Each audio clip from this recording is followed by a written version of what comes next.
Welcome. My name is Chuck Ridgway, Automation Technology Manager here at Horner, and today we think we've got a good topic for you. Our topic today and next week as well, as we're starting a two-part series, is using removable media functions. And joining me again today is my colleague, Mr. Casey Gardner. How you doing today, Casey? Hey, not too bad. It's going great. Chuck? Hey, removable media is really something that we've supported for many years here at Horner. I remember when we first added that capability back in the compact flash days. But what's happened recently is more and more companies are taking advantage of the data capabilities in the OCS, so more and more companies are using removable media type functions.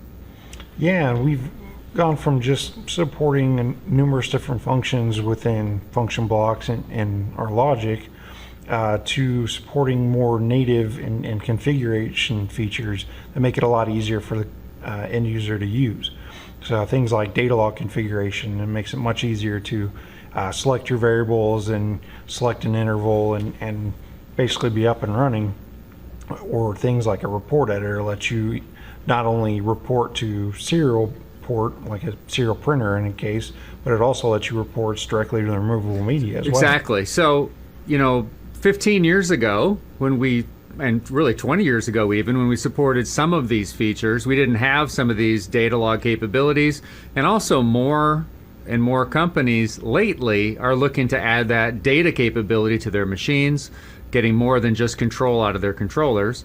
So now that we've got data logging and report writing and all those sorts of features, some of these other ancillary type functions like copying files and renaming files and moving files, those sorts of things are more useful now since more customers and companies are using the data capabilities. So we're going to go ahead and get started. Casey will be manning the chat. If you have any questions, feel free to chat them in, whether you're on YouTube or whether you're on Big Marker. He'll either answer them at the time or he'll save them until the end when we get back together again after going through the material. Okay, let's go ahead and get started.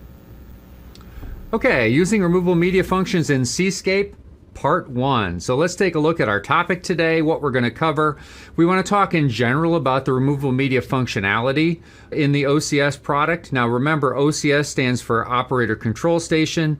It's Horner's brand name for our all-in-one controllers, which are products that combine the functionality of a PLC with an HMI, with built-in I/O and built-in networking capability, and you guessed it, removable media functionality as well, which is what we're covering today. Okay, we're going to talk about the removable media graphics object, which is a handy tool that a lot of people aren't that aware of. We'll go through that feature. And then we're going to go through, today at least, we're going to go through 3 of our removable media logic functions. The rename function block, the delete function block, and the copy function block, which are, again, pretty useful nowadays that a lot of people are dealing with data files, such as data log files, reports, etc. Okay, and then of course, as we go through the material, we're going to sprinkle in plenty of demonstrations. All right, let's dive right in and talk about the functionality for OCS removable media capability. So what are we talking about here? Well, all modern OCS models, and when we say modern OCS models, we're talking really back to the mid-2000s. All modern OCS models support at least one type of removable media, whether that's microSD, which is supported by effectively just about every Horner product these days, or whether it's USB flash drives, which are also supported by a fairly large part of our product family. The XL series, for instance, and the XL Plus 15-inch controller, those support USB in addition to microSD, whereas the micro OCS family is primarily a microSD product. Now, from a file system standpoint, the OCS uses a FAT32 file system.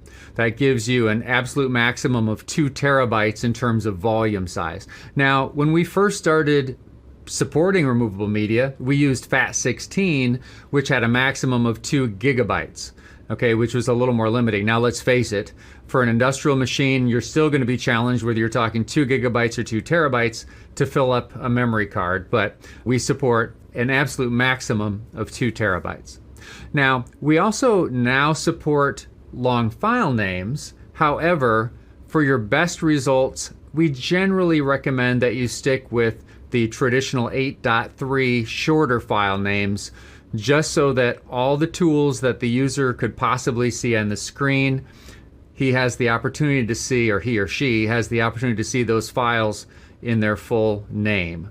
Now you can use the longer file names, but again, we think for best results, you should probably stick to the 8.3 format.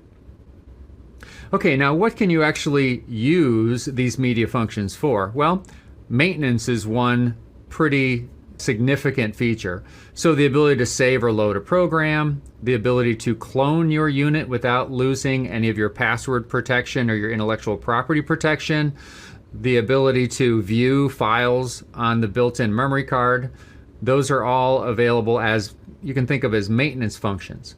Now at runtime, you can do things like data logging, as Casey mentioned, report writing, as Casey mentioned, and then also you can do things like screen captures if you want to show the current state of a trend, for instance, or maybe you want an operator to, if they change a set point, for instance, you want them to execute a screen capture so you have a record of, who the operator was and those sorts of things.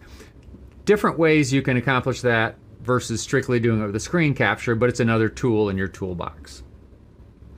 Now, when you're using removable media as a feature, you have a series of system registers that can provide status of the primary drive, which in almost all cases is the microSD drive.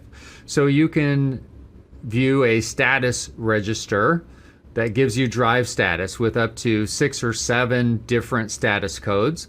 And then you have another system register giving you the free space available in the drive, and another one for total capacity of the drive. Now, these days we're talking gigabytes of storage, so frankly, the amount of free space and the total capacity probably isn't going to come into play as much as drive status for things like the drive has been removed, it's no longer present.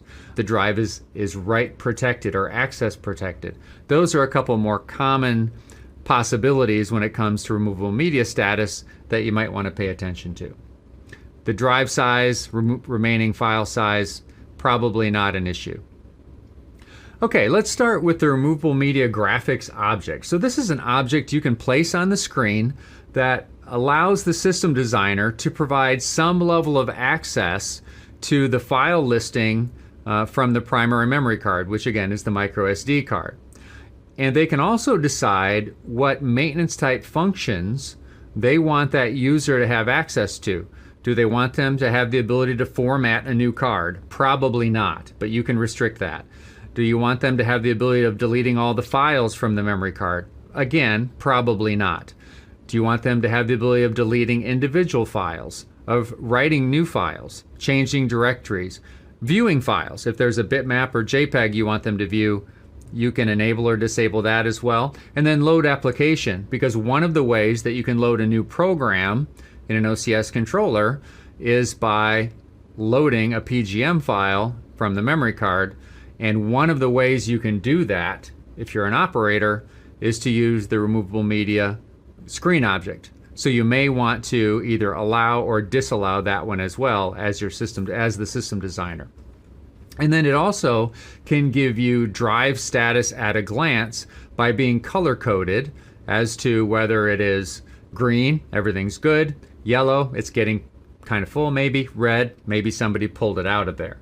And then from a runtime standpoint, if the operator presses the removable media object, that green object you see on the screen there, they're going to get a pop-up screen which is going to show them the current file listing, and it's going to give them all the capability that has been enabled by the system designer.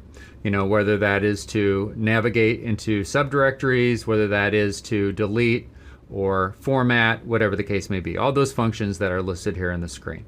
So that's the removable media graphics object.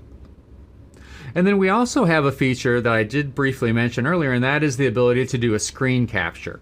So you can capture either a bitmap or a JPEG of the current screen by assigning a trigger bit, and that trigger bit will be triggered typically either on the screen or more commonly by logic to cause a screen capture to occur of the current screen.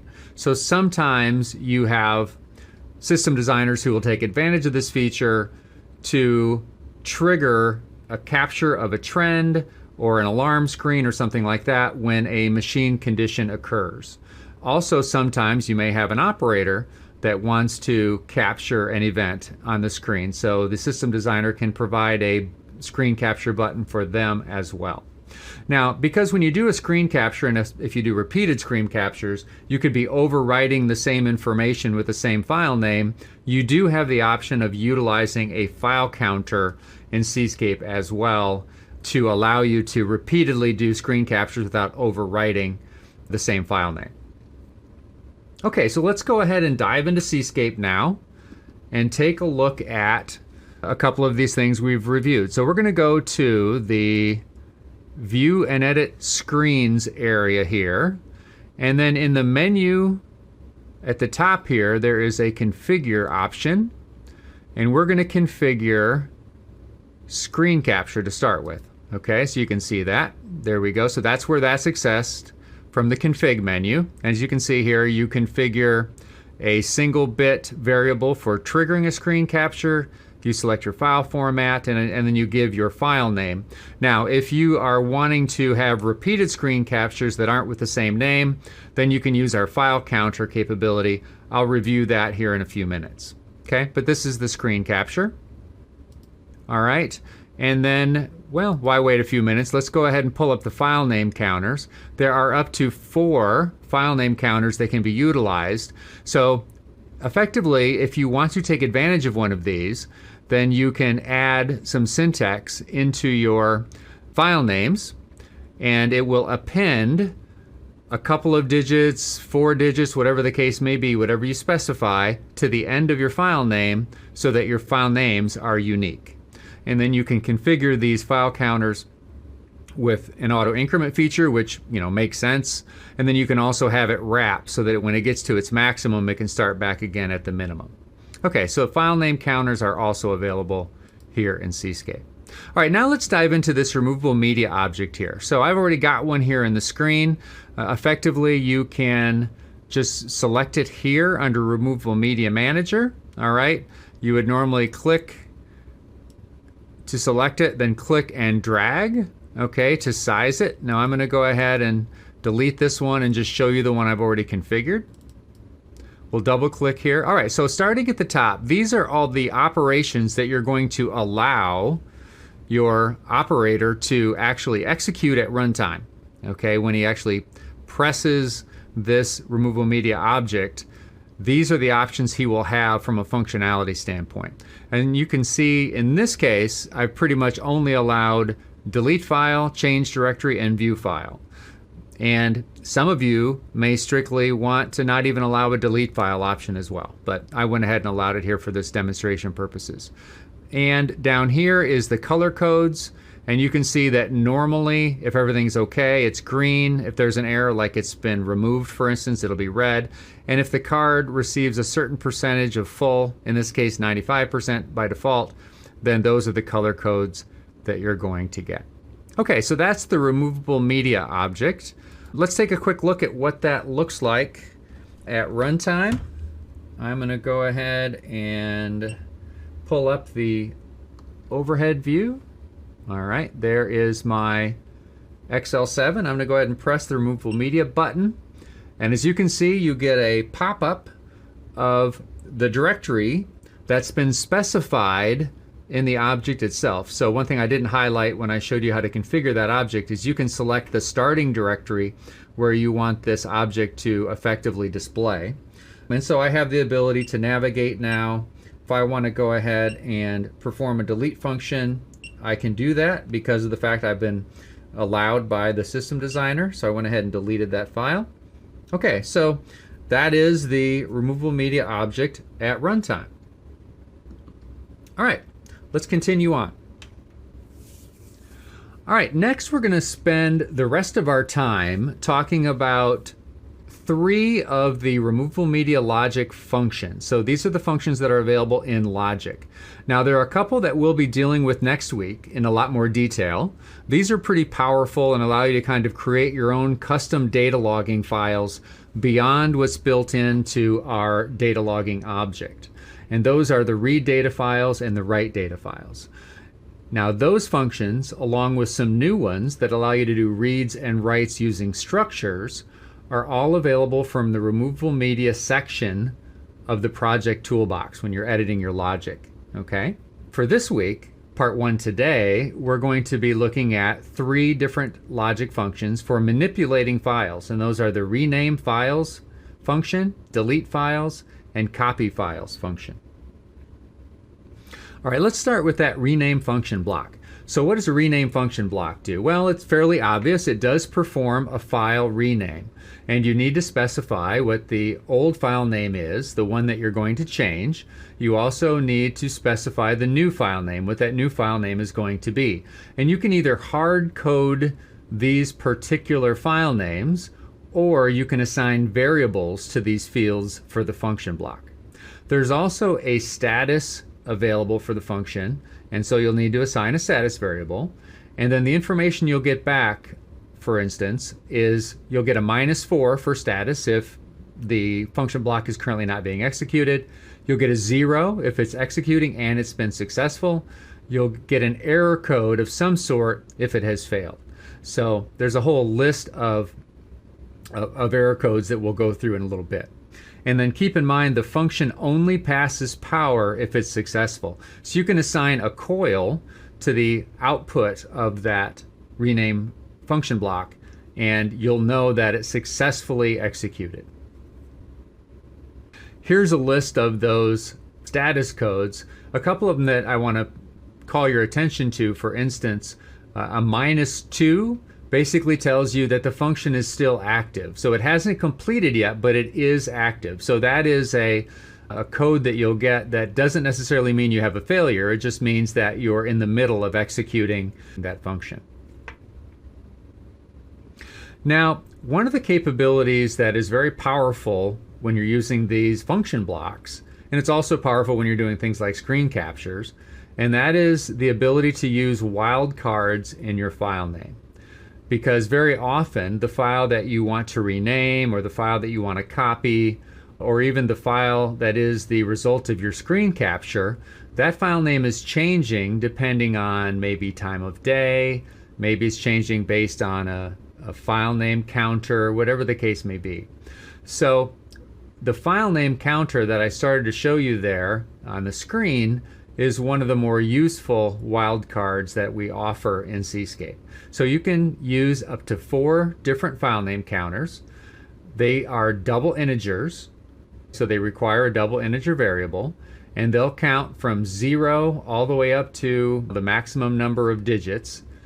And typically, they're probably most useful for the file capture function. Now how would you actually use those? Well, the way you would use those is, for instance, when you're in a rename function or something of that nature, or maybe a copy function, when you specify your file name, as part of your file name, you will append a $ followed by a number, and that number is the file name counter. Okay, so $1 is going to invoke the file name counter number 1, and then a lowercase u, and then the number of digits that you want to append to your file name. So $1u2 is specifying the file name counter number 1 with 2 digits appended to the end of the file name. Okay, so that is the file name counter, which is one of the wildcards that are available to you when you're utilizing the removable media functions.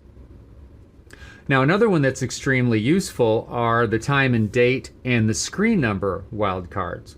So those are additional codes that you can embed in your file names. For instance, $y specifies that you're going to put 2 digits of the current year into your file name, into those 2 places in the file name. So $y could end up putting a 21 in your file if it's 2021. And you can see the examples here from year, month, day of month, hour, minutes, seconds, etc. And then at the very bottom, the current screen number is $lowercase p, and that's actually a 4-digit screen number because the OCS screens can go all the way up to 1023.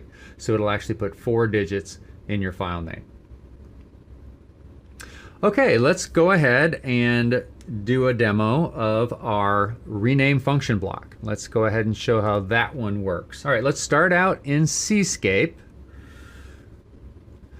Okay, so what I've done here is I have dropped in a rename function block here in this very simple piece of logic. This rename is being triggered, in this case, it's being triggered by a push button on the screen. So I'll show you what the screen looks like here in a minute. The actual configuration is pretty straightforward. In this example, I've got multiple examples, but in this example, I did not use wildcards. So I literally just put the verbose file name, the complete file name of the old file name and the new file name. So I'm going to start with capture.bmp and I'm going to rename that to archive.bmp. Now, one thing I don't want you to miss, and that is this: when you enter these file names in here, if you're going to put the file name itself in like I have, you need to put single quotes around the actual file names. If you instead of putting this verbose file name information in here, if you instead wanted to assign a variable, and that variable will be an ASCII type variable, if you want to assign a variable instead, then you would not use the single quotes. But in my case, I'm using the actual file names, so I've put it around single quote or between single quotes. And then I've also assigned a status register so I can monitor the status of this particular function block.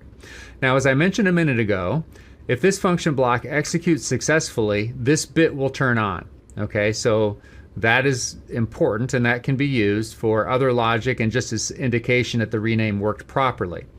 Now, I've also created something I've named rename fail. It's another coil. So how did I create that? Well, what I did is I monitored the status, and I basically said if the status is ever a value other than 0, -4, or -2, then I've got a failure. 0 means success. -4 means I'm not executing right now. -2 means I'm executing, but I'm not quite done yet. So these are all good codes.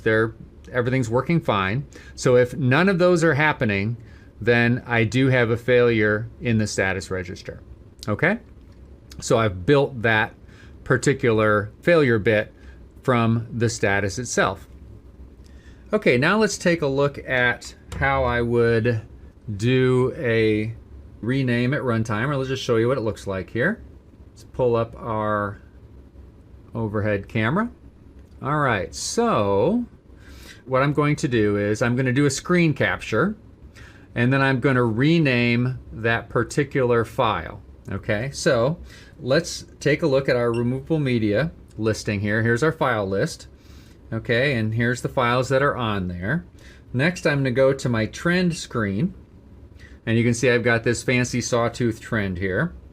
All right, and then I'm also going to go ahead and hit this capture button. Now, this capture button is tied to the trigger bit that I've assigned to the screen capture functionality. So when I press this bit, it executes a screen capture function, which should put a new file on removable media that's called capture.bmp. So that's the result of my screen capture. Now, what I'm going to do to demonstrate rename is I'm going to go to a different screen that I've created here.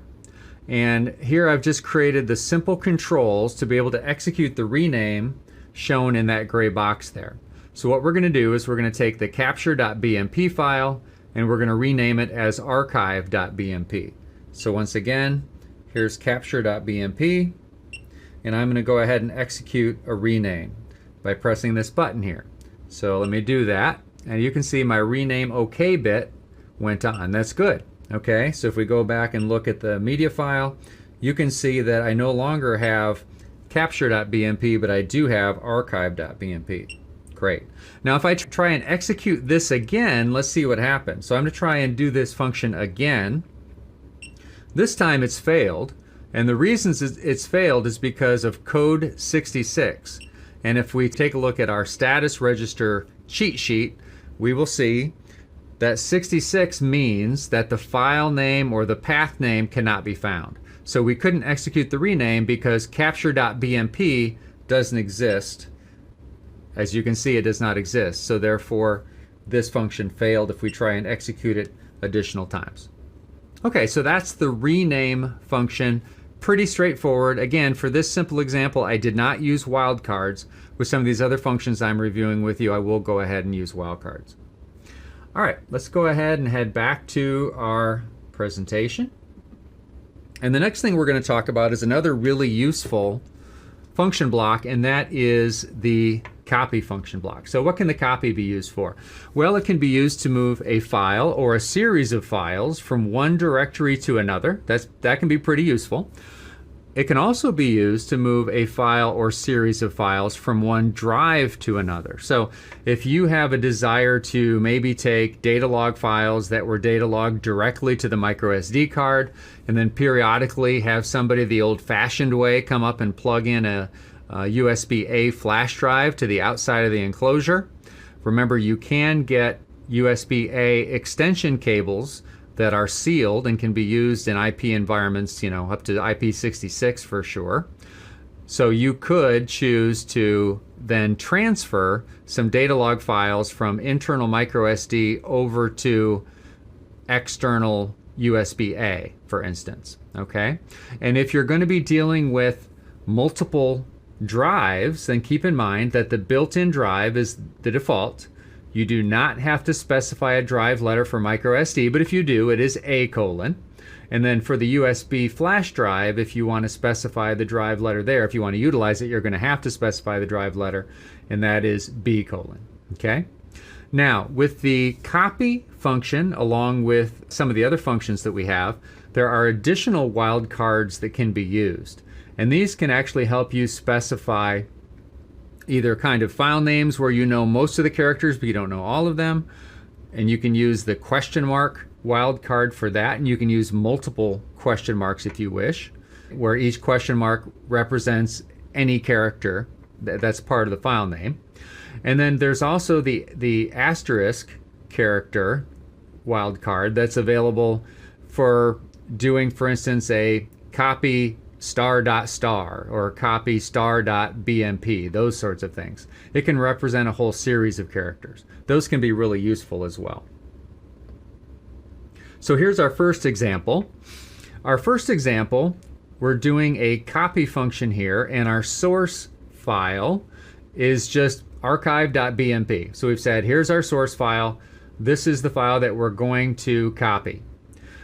And then our destination includes several wildcards. So how does this work? What is the end result? Well, we take our archive.bmp file, and then effectively that file is not only renamed, but it's copied to a new location with a new file name.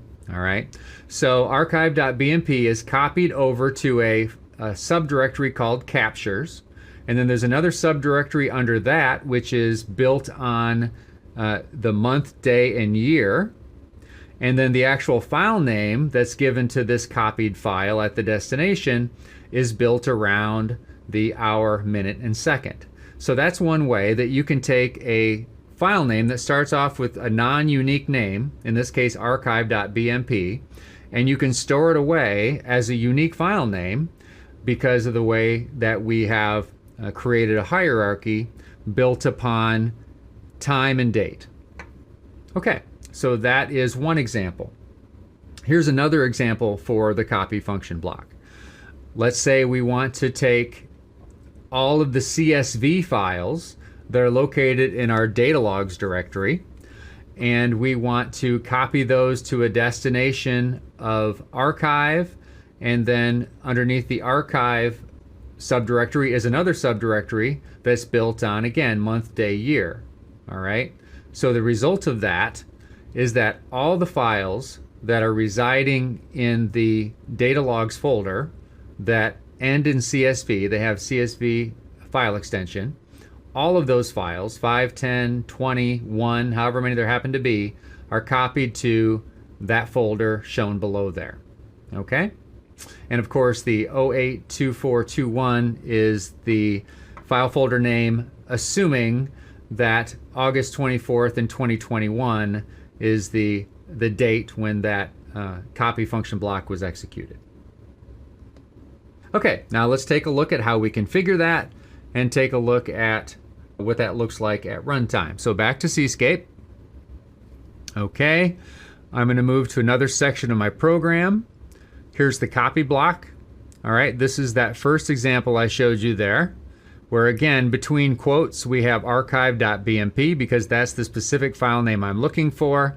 And then here is the destination where I'm going to be placing this file on the same drive, the default drive of microSD, under a captures directory and then another directory built on date, and then we assign a file name based on time. Now, if I wanted this to be instead copied to the USB-A drive instead of just copying it to a different directory on the microSD, at the beginning here, after the single quote, I would add B:, oops, as you can see, I accidentally erased the rest of that there, but you would just add a B: to the beginning of the file name, and then that would allow you to go ahead and specify the other drive instead of the built-in microSD. Okay, there we go. All right, so as you can see, by putting the drive prefix or the drive letter followed by a colon at the beginning of the string, that's now going to specify the B drive. Okay, let's take a look at another copy function. Here's the copy function where we're doing the wildcard so that all of the files in this subdirectory that are of the type CSV with that file extension, that they all get copied over into this directory. Now, this is important to note. Anytime you're going to be doing a copy function on multiple files, so because we're specifying star.csv, we could be operating on multiple files, then if your source is, you know, star.csv, for instance, then your destination needs to be a folder, not a file name. Okay, so you would make sure that destination is a folder or a directory and not a file name. All right, whereas if it's a single file that you're moving, then you would have a file name as your destination. Okay, or copying, I should say, as opposed to moving. All right, let's take another look at our OCS here. All right, so we previously did our screen capture and we did our rename function, and so we have our archive.bmp file that's present in the memory card. Now let's go ahead and take a look at a copy function. All right, and what is this copy function going to do? This is the copy function that effectively is going to copy archive.bmp to this directory, and I didn't put the wildcards in here, I just mentioned the fact that the subdirectory is based on captures and data, and the file name is based on time. Okay, and since archive.bmp is existing on this memory card, then hopefully this function should work properly. Now you'll notice that my current status is -4. That's because this function is not yet executing. When I press the copy button, okay, it's changed to -2 and then to 0. -2 means I'm working on it, but I'm not done yet. 0 means I'm complete and everything worked. And so my copy OK bit that I built is successfully on. So that's good. All right, so I was able to copy from archive.bmp to that new subdirectory. Now let's go take a look at removable media. Yep, look, there's a captures subdirectory there now. Okay, and it wasn't there before. So when you do a copy function, if your destination includes, say, a folder or a directory that doesn't exist yet, the OCS will go ahead and create it. So I can actually navigate down there and I can see the new directory that's based on the date. And then if I navigate down even further, that's the file name that I copied archive.bmp to. Okay, so it's been given a new name that's based on today's time. And if I hit enter again, because that's a bitmap file, the OCS has the ability to view that bitmap. So there's what my screenshot looks like. All right, now you'll notice it has dotted lines around the outside, and that's to try and differentiate for the operator in the rare case where they're looking at a bitmap or a JPEG instead of the actual screen, that that's not a live screen. If I press it again, it comes back to the removable media object and I can escape out. Okay, we also have another copy that I'll show you, and this is a copy where we're actually going to copy a whole series of CSV files to another location on the same drive. So let's go make sure those files actually exist. So I'll go to removable media, I'll go to the data logs directory and take a look at that. As you can see, I have 5 different files that have been created, and you can see the one at the bottom is still updating. All right, and let's go ahead and copy those. Okay, I got the -2 saying it was busy and then the 0 saying it was done. All right, let's go take a look at our archives directory. All right, there it is. All right, there's our subdirectory. And there are the CSV files all copied over there where we wanted them to go. Okay, so that's working well as well. All right, so let's next take a look at the delete function block. So this one is pretty straightforward, as you can imagine, but it can be pretty useful for keeping up on file maintenance, if you will. You may want to kind of automatically delete files periodically, just to keep things nice and neat. So effectively, you can use the delete function to delete one file or a whole series of files using the wildcard functions. And again, the same wildcards are available for the delete function as they are for the copy function, for instance, that we just reviewed. Effectively, for this first example, we're doing a delete function and we're deleting archive.bmp, and basically straightforward enough, it goes ahead and does that. Whereas if we specify wildcards, then we could go ahead and delete a whole series of files. So if I did a delete with star.bmp in the actual file name area, then it's going to delete all the files in that directory which end in BMP. Okay, so that is the delete function block. So let's head back one more time to Cscape. All right, and we'll move over here to the delete function. Couldn't be simpler. Again, just one thing to specify. This can be a variable, but I've made it a file name by putting in between single quotes. I built my status exactly the same way for delete and copy as I did for the initial rename.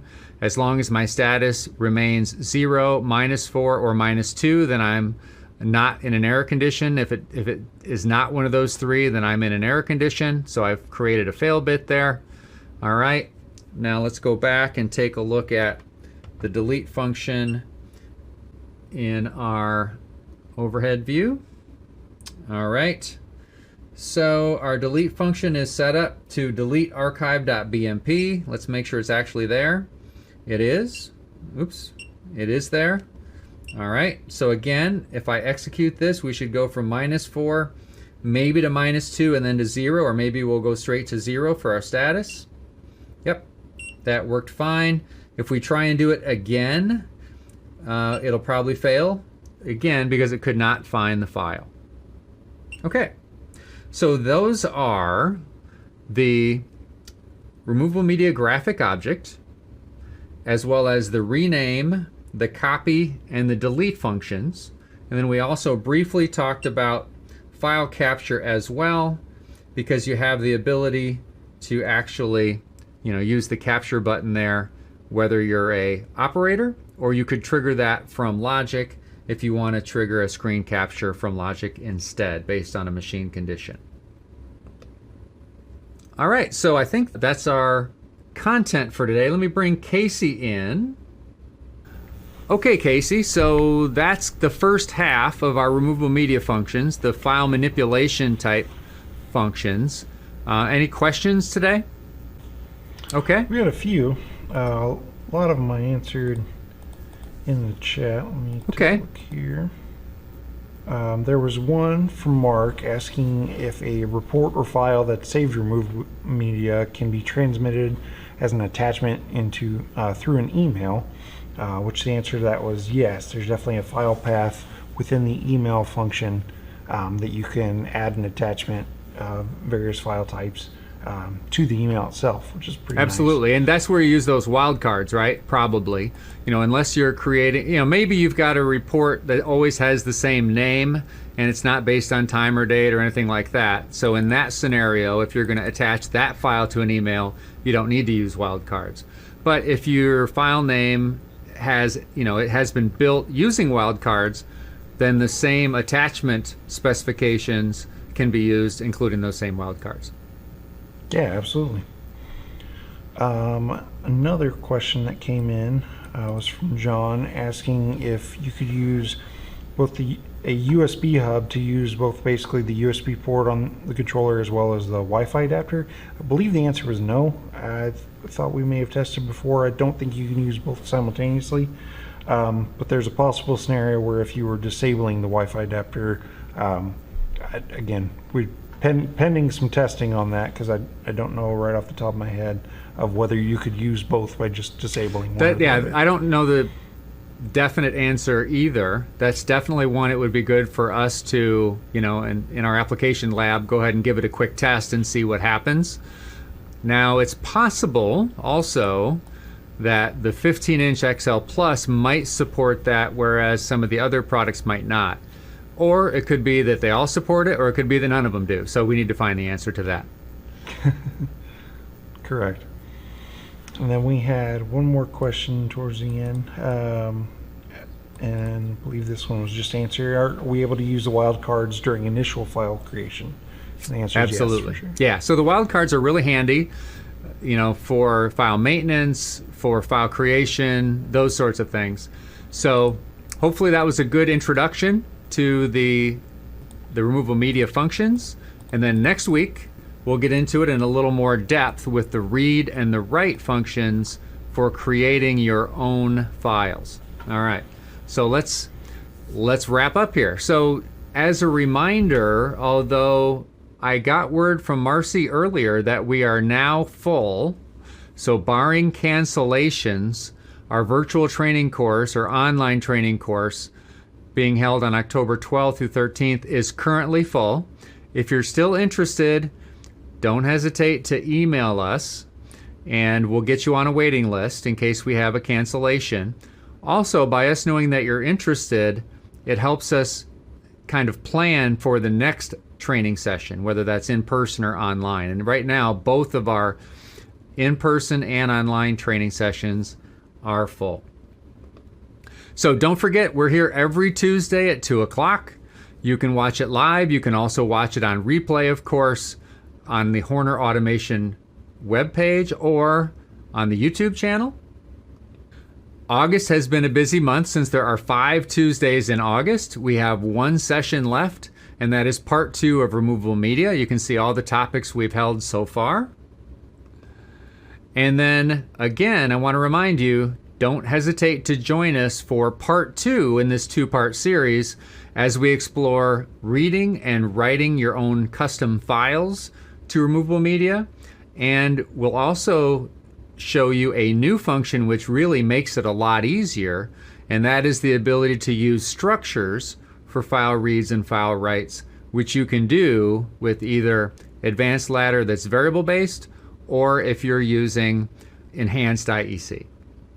Thanks again, and I will remind you one last time, if you haven't already, go ahead and subscribe and then hit that bell so that you'll get notifications when we put videos up, whether that's our replays of our Tuesday videos. You'll also get notifications of the live streams before we go online.